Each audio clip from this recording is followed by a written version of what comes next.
झारखंड प्रदेश भाजपा अध्यक्ष का चुनाव कब होगा, यह सवाल दुरूह होता जा रहा है। किसी को खबर नहीं है कि कब झारखंड भाजपा की सेना को नया सेनापति मिलेगा।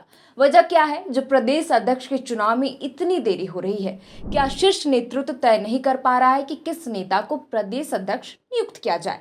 क्या झारखंड भाजपा के कार्यकर्ताओं में प्रदेश अध्यक्ष के नाम को लेकर कंफ्यूजन है? क्या झारखंड भाजपा में प्रदेश अध्यक्ष को लेकर कई दावेदारियां हैं?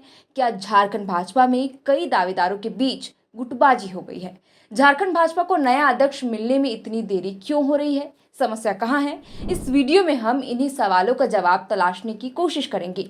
समझना चाहेंगे कि क्यों प्रदेश अध्यक्ष के चुनाव में झारखंड पिछड़ गया है।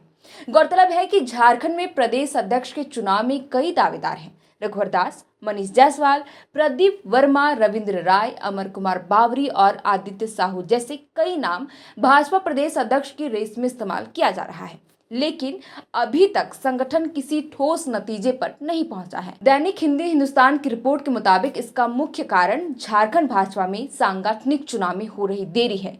दरअसल पिछले 8 महीने में केवल बूथ स्तर पर ही चुनाव संपन्न हो सका है। अभी तक मंडल स्तर में पदाधिकारियों के लिए चुनाव संपन्न नहीं हो सका है। गौरतलब है कि भाजपा के पूरे झारखंड में 515 मंडल है। जब इनमें से आधे मंडलों पर अध्यक्षों का चुनाव संपन्न हो जाएगा तभी सांगठनिक जिलों के चुनाव होंगे। 25 सांगठनिक जिलों में से कम 14 जिलों में चुनाव होंगे, तभी प्रदेश अध्यक्ष का चुनाव संभव हो सकेगा।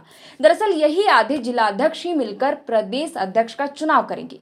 खबरें हैं कि मंडल स्तर के चुनाव में विवाद के कारण चुनाव प्रक्रिया शिथिल पड़ती जा रही है। रिपोर्ट के मुताबिक पार्टी से जुड़े सूत्रों ने बताया कि फरवरी में ही चुनाव प्रक्रिया पूरी करने का लक्ष्य निर्धारित किया गया था। भाजपा के संविधान के मुताबिक जब मंडल अध्यक्ष के आधे पदों पर चुनाव हो जाएगा तभी जिला अध्यक्षों का चुनाव होगा।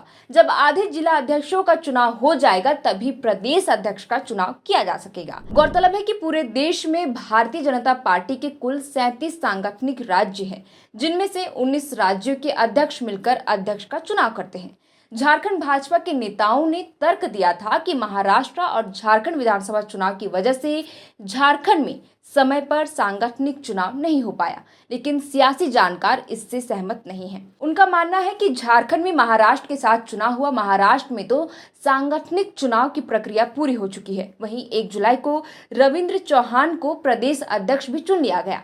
अभी गुजरात, यूपी और कर्नाटक में जिला अध्यक्षों का चुनाव हो चुका है।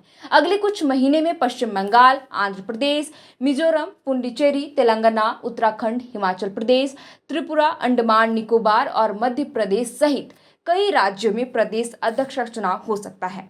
झारखंड को अभी तक प्रदेश अध्यक्ष नहीं मिला है, इसलिए राष्ट्रीय अध्यक्ष के चुनाव में झारखंड भाजपा को प्रतिनिधित्व नहीं मिलेगा। 19 से अधिक राज्यों में प्रदेश अध्यक्ष का चुनाव हो चुका है। राष्ट्रीय अध्यक्ष की घोषणा कभी भी की जा सकती है। भाजपा को नया प्रदेश अध्यक्ष तभी मिल पाएगा जब नए राष्ट्रीय अध्यक्ष किसी नेता को नए अध्यक्ष के तौर पर नामित कर दे। गौरतलब है कि नवंबर 2024 में झारखंड विधानसभा का चुनाव भाजपा की करारी हार के बाद निवर्तमान प्रदेश अध्यक्ष बाबूलाल मरांडी ने इस्तीफे की पेशकश कर दी थी। तत्कालीन प्रदेश प्रभारी लक्ष्मीकांत वाजपेयी ने कहा था कि बहुत जल्द प्रदेश अध्यक्ष का चुनाव कर लिया जाएगा। हाल ही में गृह मंत्री अमित शाह ने रांची में बाबूलाल मरांडी, रघुवर दास और चंपई सोरेन सरीखे नेताओं से मुलाकात की। तब लगा था कि जल्द ही प्रदेश अध्यक्ष के नाम की घोषणा हो जाएगी, लेकिन अभी इसमें बहुत वक्त लगने वाला है। सांगठनिक चुनाव में देरी हो रही है और इसीलिए प्रदेश अध्यक्ष के चुनाव में भी देरी हो रही है। जाने कब झारखंड भाजपा को नया प्रदेश अध्यक्ष मिलेगा। फिलहाल के लिए इस वीडियो में इतना ही। आप देख रहे थे द फोर्थ पिलर। हमारा नाम है श्रेया। आपके लिए खबर लिखा था हमारे कंटेंट हेड सूरज ठाकुर ने। बहुत बहुत शुक्रिया।